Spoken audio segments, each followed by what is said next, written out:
হাতে করে ধুয়ে নিয়ে এলে বাবা। ছি ছি ছি ছি, কি লজ্জা আমি রাখবো কোথায়? না বাবা, এতে লজ্জার কি আছে?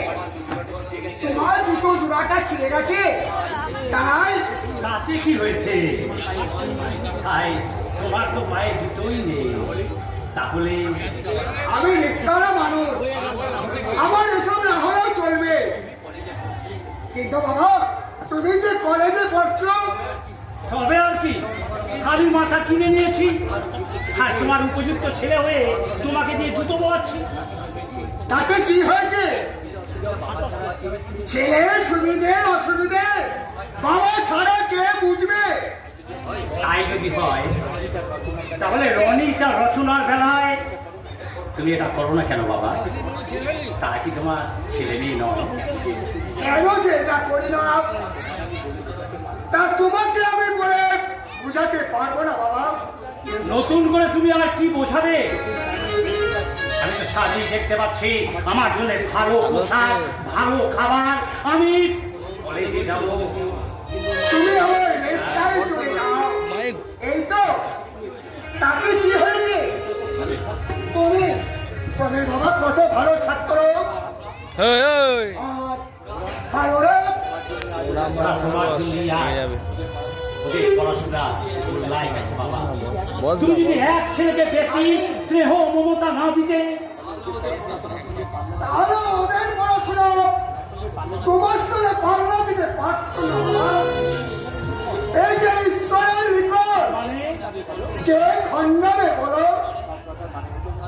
সব কথার মানে বোঝার মতো তোমার বয়স এখন হয়নি সাথে।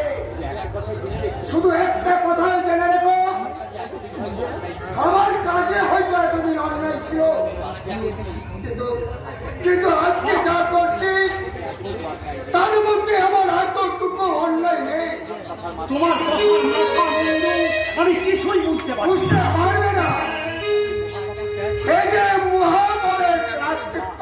না, আমি আমি বিশ্বাস করি না আমার বাবা কোনো পাপ কাজ করতে পারে।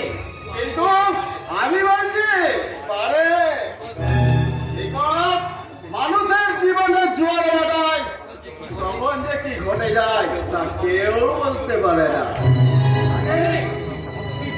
মদ খেয়েছিস? ছি ছি ছি ছি, এই অবস্থায় বাড়িতে ঢুকতে তো লজ্জা করলো। লজ্জা করবে কেন? এবারে বলনি আমাদের সরকার এখন ভাড়া ও মদের লাইসেন্স দিচ্ছে, আর আমরা যদি মদ না খাই তাহলে সরকারের মদ উদ্দেশ্যকে দেখতে হবে।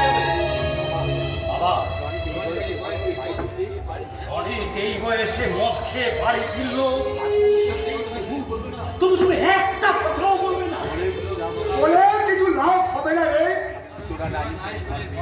কারণ চূড়া নাহি শোনে ধর্মের কাহিনী।